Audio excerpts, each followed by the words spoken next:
Okay, so in today's tutorial, I'm going to be showing you a whole bunch of ear training exercises. Now, training your ear is a tremendously good idea if you're a musician, and especially if you're learning how to play the piano, because it can help you with a whole range of other skills. It will help your music reading, it will help your improvisation, your music theory, your chord knowledge, your songwriting. Having a stronger ear will make you a stronger musician. Now, you're probably saying to yourself, oh no, Bill, you're going to have us sat here for hours in our little room at our pianos, lowering away to ourselves, trying to pick out tunes, seeing if we're getting things right. Well, yeah, there's going to be a certain amount of that, but also, one of the great things about a lot of ear training is that you can do it away from the piano.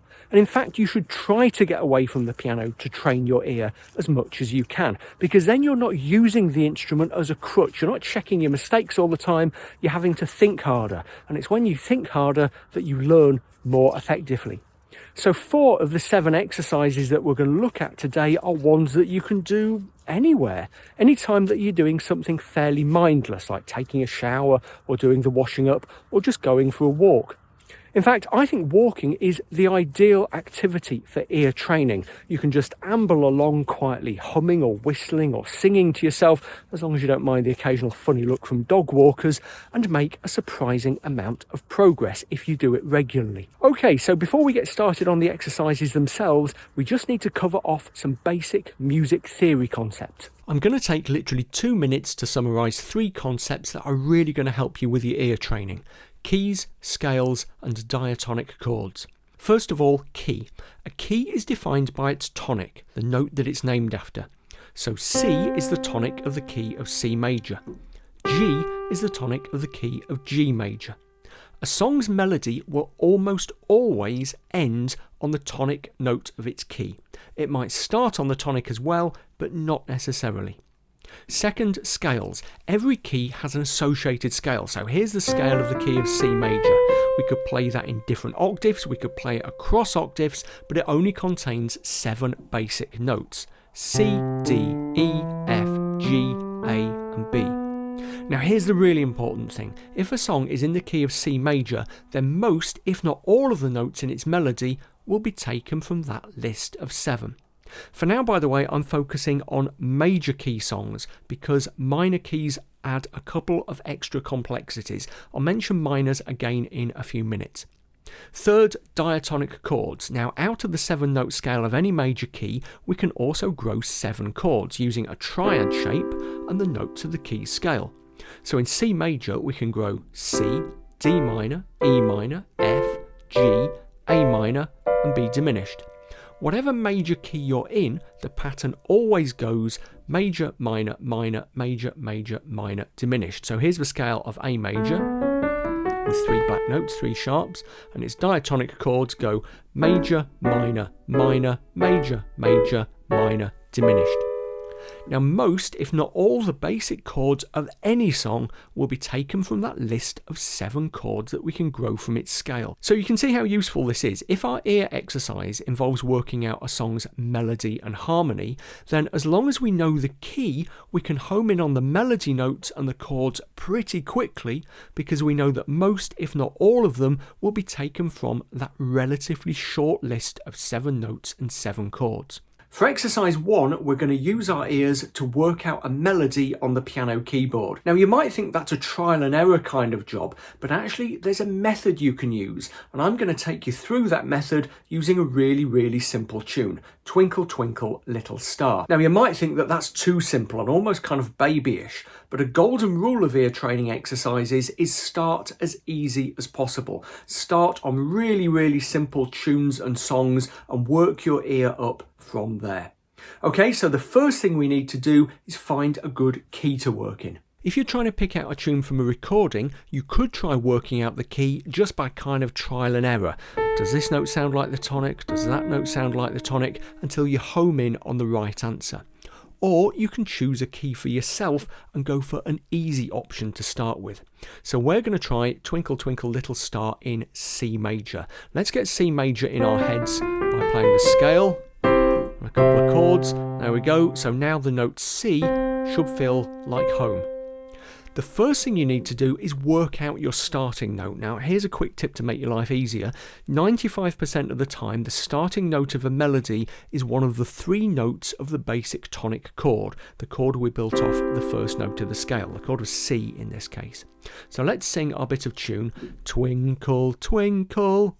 So here's our first note, Twinkle. We know it's likely to come from this chord. Is it G? No. Is it E? No.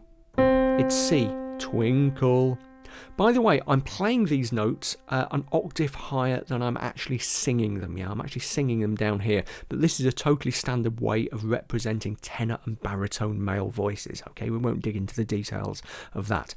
But now we've got our first note, so we can start working out our tune. Like I said, you can just kind of fumble around to try to find a tune, but there is also a method you can use. It comes down to listening out for leaps, which are jumps between any 2 notes of the key's scale, and runs, which are, what they sound like, runs up or down the scale. So with Twinkle, Twinkle, we've got that repeated C to start with, and then a leap up. Twinkle, Twinkle. Our job now is to work out the note that we're leaping to for our second twinkle. Ultimately, if you do these exercises a lot, you'll learn to recognise common intervals, the distances between notes on the piano keyboard, and you'll probably learn to recognise quite a few of them quite quickly. But if you're new to ear training, you have to use your gut a little bit. Does twinkle, twinkle does that sound like a small leap or a big one or somewhere in between? Well, it's not that small. It's not something like twinkle, twinkle. Yeah, it's bigger than that, but neither is it a real stretch. It's not an octave. Twinkle, twinkle. Yeah, I'm having to really stretch for that one. It's somewhere in between the 2 of those. So here's a useful tip. Leaps usually happen between chord notes. We'll come to chords in the next exercise, but for now you can maybe see that the 2 options we've tried are both from the notes of the C major chord. So how about we try the C major chord note that we haven't yet tried? G. Twinkle, twinkle. Perfect. It's not a big jump, it's not a small jump, it fit the bill, and we guessed right, yeah? So just by using a little bit of guided guesswork, we've got the first 4 notes of our tune. Twinkle, twinkle. Just doing something as simple as that, it might be difficult to start with, but it will do you good, it will train your ear a little bit, and it will teach you something. Okay, so, what's our next note? Twinkle, twinkle, little. That doesn't sound like a big leap, it's too tight. So I bet that's a very small run. We're going up the scale just by 1 note. Okay, so twinkle, twinkle, little. And then star is going down again, but not far, and it sounds like a note we're going to use that we used a second ago. G, yeah? Twinkle, twinkle, little star. We've already got the first section of the melody, the first phrase. What happens next? Twinkle, twinkle, little star, how I wonder what you are. Now that sounds like a downward scale run, and the final note of the run, ah, sounds like home. It sounds settled. So I bet that's C, the tonic note. Let's try a downward scale run from F, the note below G, to C. How I wonder what you are. Got it. And there we go. You don't need to put in a load of effort to work out the rest of the melody because, like most melodies, Twinkle Twinkle Little Star uses a lot of repetition.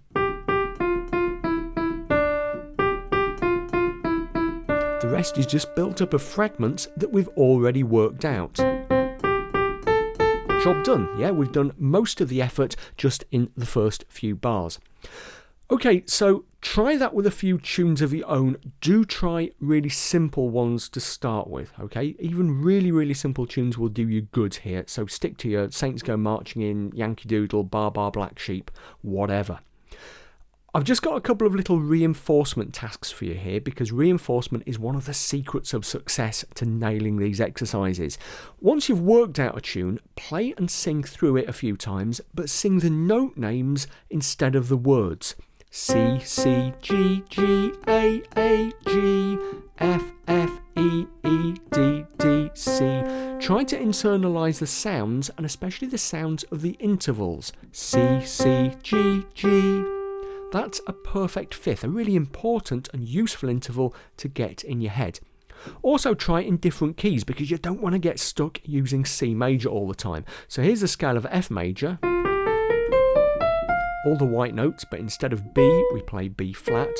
And we already know that we start on the tonic, which must be F. So let's go.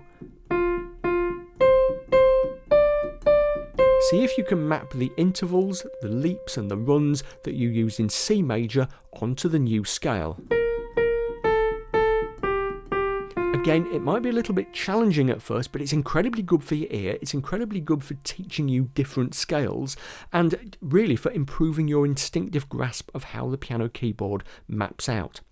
Now, occasionally you're going to run into some complexity doing this, like songs that have a minor key verse but a major key chorus, but you can move on to challenges like that once you've built some experience with the basic stuff. The thing with this exercise, and in fact all of the ear training exercises we're going to look at today, is that you need to consistently challenge yourself with it. So if you find it hard at first, if you find you're making a lot of mistakes, if you're having to think really hard, then that's good because that's when you're making progress. And as it starts to get easier, then you need to up the ante. You need to start working on slightly more challenging melodies because you need to keep yourself in what I call the sweet spot between challenging and achievable. Yeah, I've talked about this loads on my YouTube channel in the past and in my various books. You need to work on stuff that is difficult enough that it will stretch you, but not so difficult that it's impossible and you can't make any progress at all. So as you get better at this exercise and all the exercises, gradually make it more and more challenging for yourself. By the way, if you like my way of thinking and doing things, if this really appeals to you, I think you're going to love my Patreon page over at patreon.com/Bill Hilson. There's loads of great stuff over there exclusive to my Patreon supporters. For example, right now you get access to my ongoing exercises, inventions and ideas series, which if you're an adult learning how to play the piano, you're going to find really useful because it takes all the stuff which classically is thought of as being a bit boring, like scales and exercises, music theory, stuff like that, and tries to give it a bit of life and pizzazz to make it a bit more engaging. So to get access to that and indeed all the other benefits my Patreon supporters get, then once you've finished watching this tutorial, head over, like I said, to patreon.com/Bill Hilton. I'll look forward to seeing you there. For exercise 2, we're going to try working out a basic chord progression, again by ear at the piano. This is a little bit harder than exercise 1, but not actually that much. And what will really make a difference here is how confident you are with the chords of the key you're working in. So it might be a good idea to do a little bit of practice or revision in advance. Remember, any major key has 7 diatonic chords, the chords that grow naturally out of the scale of that key. And they always follow the pattern major, minor, minor, major, major, minor, diminished. Like I said, minor keys are a bit different. I'll mention those in a moment. Now I want you to approach this exercise with a slightly different mindset from the one that we applied in exercise 1. In exercise 1, we had a right answer and a wrong answer. We were either going to get the tune of Twinkle Twinkle Little Star or we weren't going to get it. And there were certain notes that definitely didn't belong in that melody. So if we played this, we could say straight away that is wrong. Really, there was only one right answer. Now, when it comes to working out underlying chords, to working out harmony, that is not the case anymore. There are several different solutions that we could use here. We're going to look at Twinkle Twinkle Little Star again, but I want you to take the approach that what you're doing in this exercise is much more experimental. You're much more on a kind of journey of discovery. You're playing around to see what sounds you can create, because in several situations you will have a choice of several chords that would work. There will always be chords that definitely wouldn't work in a particular situation, but often you will have choices and both will be equally valid. We can see that just if we look at the first few notes. Now we're in the key of C major, and songs in the key of C major are usually going to start with a C major chord. Not always, but usually, and especially if it's a song as simple as this. So we can be pretty sure that we're starting a C major chord. What I'm going to do is use the shape of the melody to guide me in finding these chords, by the way. You could try doing it purely by ear. You could sing to yourself and just play around with the different diatonic chords of C major to see which ones fit, and that would be rewarding in itself. But actually an easier way to do it at this stage is to use the shape of the melody, as we'll see. So I'm going to start by filling in a C major chord underneath my melody note. Okay, that's good. Now we're off up to G. How about we try a C under there as well? Yeah, that sounds pretty strong. Twinkle, twinkle. We could be reasonably sure that's going to work because those two notes outline a C major chord. And like we said, leaps usually, not always, but usually happen between chord notes. Okay, so we can be reasonably sure that if we play C chords under both of those notes, it's going to sound fine. I'm not going to say it's right because there are alternatives, but it does work, and it's probably the most solid solution. There's other stuff we could do. Let's think about what other chords in the list of C major diatonics have a G in them. Maybe we could do a chord change. How about we went from C to the chord of G? It maybe could work. Okay, sounds a little bit unconventional, but it's not. It doesn't sound obviously wrong. What about another one? What about the chord of E minor? The 3 chord, the 3rd chord in the C major diatonics. Let's try that. Well, that's quite nice. Okay, if we wanted a slightly richer sound, we could maybe go for that. Let's come back to that in a second though, because now we need to think about our note A. Maybe we could just keep our C major chord going underneath there, because there is such a chord you might know as C6, which has an A in it, so maybe that would work. Let's see. Twinkle, twinkle, little... Oh, no, that's not happening. Doesn't work. So we need to change the chord. We need a chord that's got an A in it. Well, the chord that starts with A in the C major diatonics is A minor. Let's try that. And kind of, again, it could kind of work, but it doesn't sound like the classic Twinkle, Twinkle, Little Star. The reason for that, by the way, just to get technical for a second, is because of the chord of A minor and its function. It has the same function, it does the same job as the tonic chord, or it has a similar job to the tonic chord in that it sounds like, kind of like home. And that's because, I mean, if you think about it in these terms, if you know some music theory, C major and A minor are relative keys to one another. Let's not go down that rabbit hole for now. But that doesn't work. It's not enough of a move away from that tonic sound. So we need something different. How about we try the chord of F, which does have the A in it? Yeah, so let's see how that works. Twinkle, twinkle, little... Yes, that is pretty strong. We could also try the D minor, which has the A in it.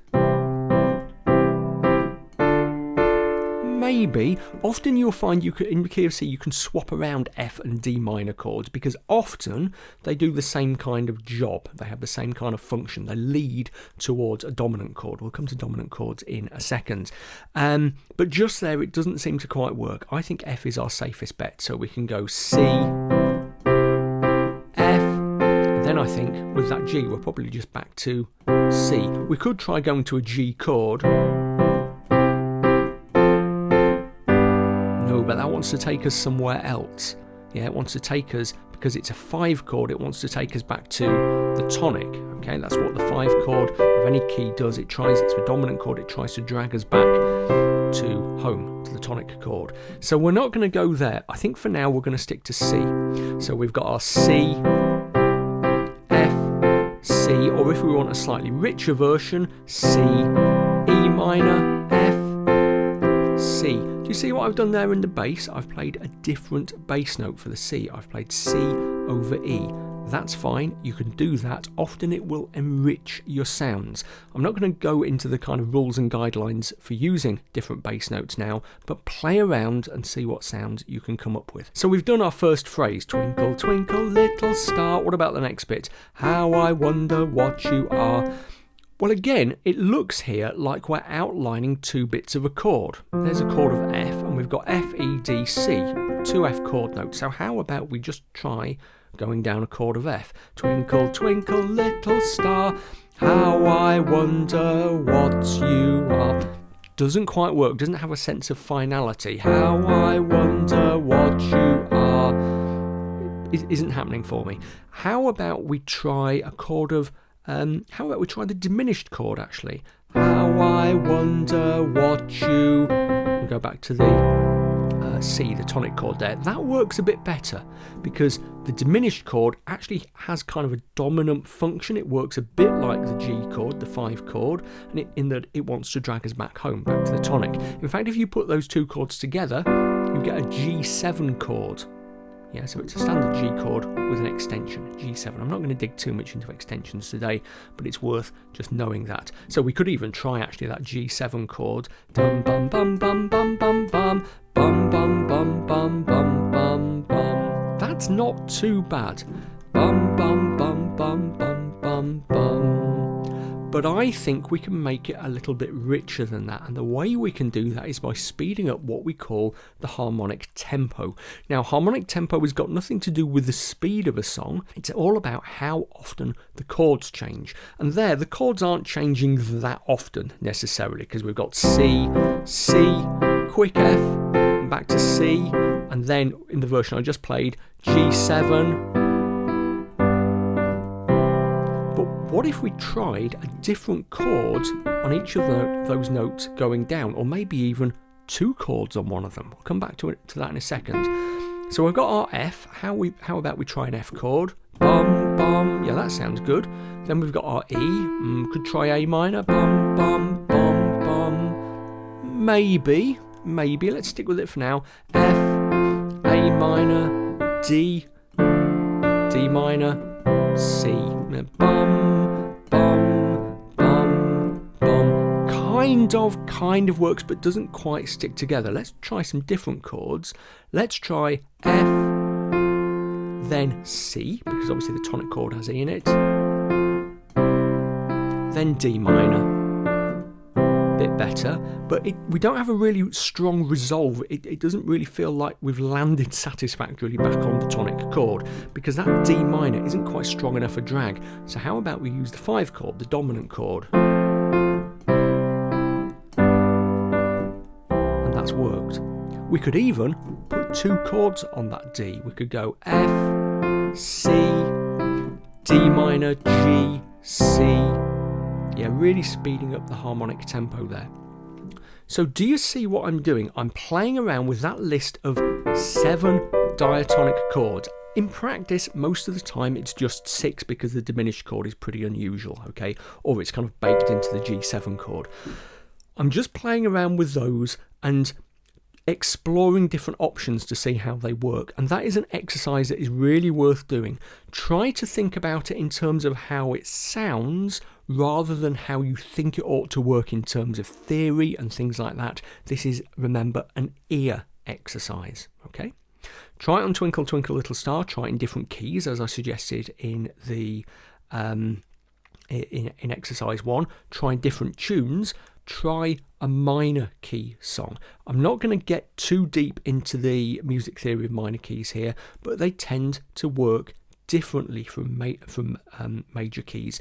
If you have a minor key like A minor, you can, that's the A natural minor scale, and you can grow chords out of it, just like you would for a major scale. And actually, the A minor scale notes and chords are the same as the C major scale notes and chords, but just starting and finishing in a different place because they are relative keys. But songs often use what we call the A harmonic minor scale, which sharpens its 7th note, and that gives us a whole different set of chords: minor, diminished, augmented, minor, major, minor, diminished, and back to the minor at the top of the scale. And the reason that harmonic minor scale is often used is because it gives a strong major 5 chord. And minor key songs will often jump between natural minor scales and harmonic minor scales.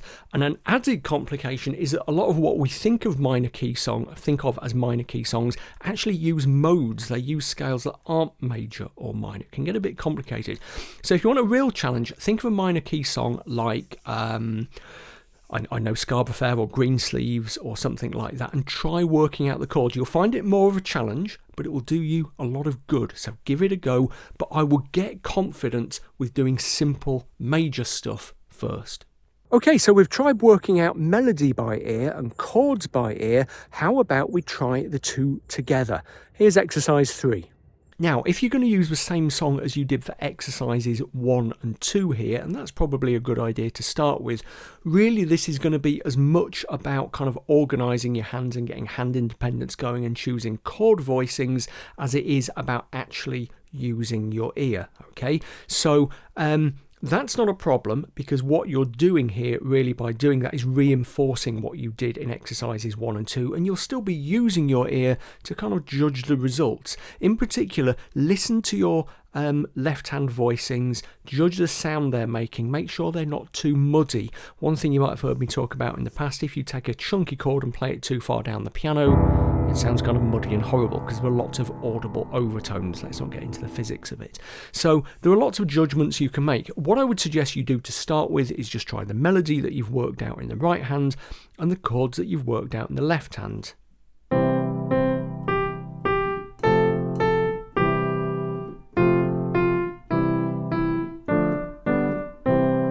So there's a fair amount of jumping about there. You could use different chords. If you're a bit more confident, you could experiment with broken chords in the left hand.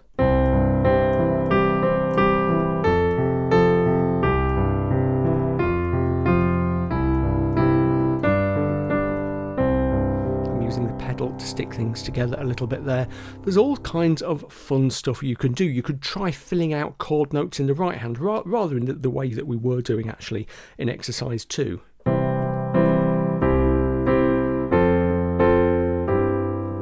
Again, playing around with the different chords and the left hand voicings and all of that kind of thing, and all the time using your ear. Now, as you get more confident, you can use that two-handed chords and melody approach to play stuff by ear that you've never tried before. And that's going to be tricky to start with, but again, it'll stretch you, and so it's a worthwhile exercise. I would just get a little bit of experience with the first 2 exercises before you try going that far. So again, pick a simple song, 10 Green Bottles, Yankee Doodle, whatever it happens to be, something that's going to use diatonic chords and a melody that's just based on scale notes, and have a go at very slowly working it out in C major, to start with.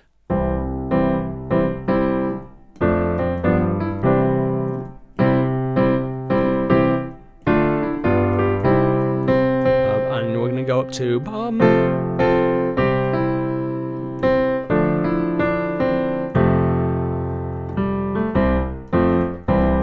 Whoop, no.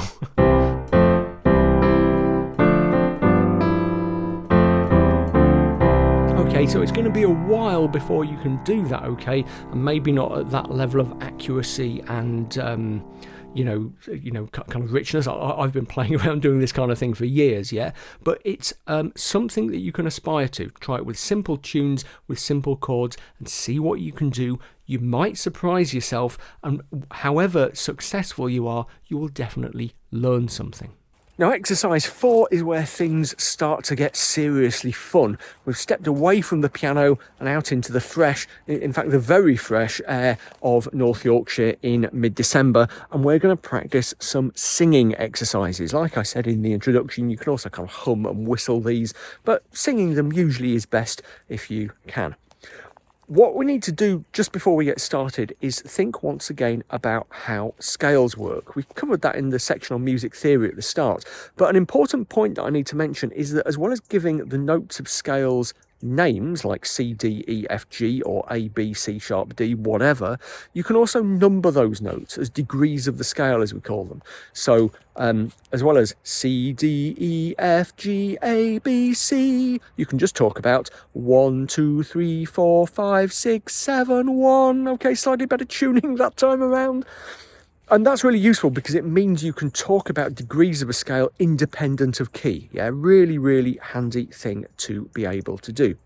What we're going to do to start with is just practice singing up and down a scale. Get a note in your head, and it doesn't matter what it is. I've got C because I've just gone inside and played the piano. I've got C, that's a C below, middle C, into my head, and I'm going to sing up the scale. But honestly, it doesn't matter which note that you pick, as long as you can comfortably sing a scale up from it, okay? That's the main thing. And all I'm going to do is sing the scale, but numbering the notes. 1, 2, 3, 4, 5, 6, 7, 1. Remember that the note at the top of the scale, you could call it 8, but really it's a 1 because the scale is starting again just up the octave. Let's do that again. 1, 2, 3, 4, 5, 6, 7, 1. Yeah, I never really made it as a choir boy, so sorry about this. Anyway. Once you've done that a few times, once you're comfortable with it, go inside, go to the piano, play the major scale, ideally one that's kind of in tune with the one you've been singing, and just check that you've got that sounding right, that when you sing to yourself, it sounds like a major scale and the distances, the intervals between each note sound about right. If you like, when you're out and about, you can record yourself and then take it back to the piano and check it. So that's one you can probably occupy yourself with for several days or weeks, actually, just really internalizing it, really driving it down into your head. Once you're comfortable with that, you can stretch yourself a little bit. So a really easy way you can do it is just to keep returning to the tonic between degrees of the scale, just like this. 1, 2, 1, 1, 3, 1. Do you see what I'm doing there? 1, 4, 1, 1, 5, 1, 1, 6, 1, 1, 7, bit of a stretch there, 1, 1 octave. And by doing that, you're kind of internalizing the interval much more, and also beginning to learn the names of intervals, because intervals are given, numbers: second, third, fourth, fifth, sixth, seventh. Notice something that I'm doing, and I do this a lot actually when I'm doing ear training exercises, is actually moving my hand. That helps me think. The other thing that helps me think when I'm doing this kind of thing is actually to move my fingers, sometimes on my thigh, as if I'm playing on an imaginary piano keyboard. Okay, for the next part of this exercise, you need a chicken. Don't be joking, you don't actually need a chicken. What you need to do is sing up and down a chord, again, using the scale numbering system. So if you picture a chord in your head, maybe a chord of C major in root position, it doesn't matter if it's not the note C that you're actually singing. Just try singing up the notes of that chord. 1, 3, 5, 1. Okay, and back down. 1, 5, 3, 1. And up again. 1, 3, 5, 1. When you're happy with that, you can maybe try a different chord. Maybe try an F chord. Maybe it's not really an F that I'm singing. I think I've got the note in my head, but maybe not. But it's a shape, it's the numbers that matters. But starting on the C again, the imaginary C. 1, 4, 6, 1, 6, 4, 1. And then back to the tonic chord. 1, 3, 5, 1, 5, 3, 1. That again is a step up in challenge. So see how you get on with it. Try different chords. Something you can do, by the way, and singing teachers often frown on this, so don't tell them that I've told you this one, is find songs that you know which use those sort of stepped intervals, use chord shapes. As part of their melody. It's a really common trick, actually. So a good one is Somewhere Over the Rainbow. That gives you the octave jump. Somewhere, 1, 8, or 1, 1. Just recently, I've been practicing Have Yourself a Merry Little Christmas, because I'm about to play it for a singer in a Christmas concert. Have yourself a merry little Christmas. But the first 4 notes are a tonic chord. 1, 3, 5, 1. There are loads and loads of others. You can pick out songs with descending intervals and all kinds of things. Like I say, it's not really considered good practice for singers, but because we're dirty piano players, we can probably get away with it. Exercises 5 and 6 both use visualisation to train your ear. Now, you might think this is kind of weird because surely we're training our ears here and not our eyes or our imaginations. But actually, those senses are connected. And by working on them together, we can really improve our ear skills.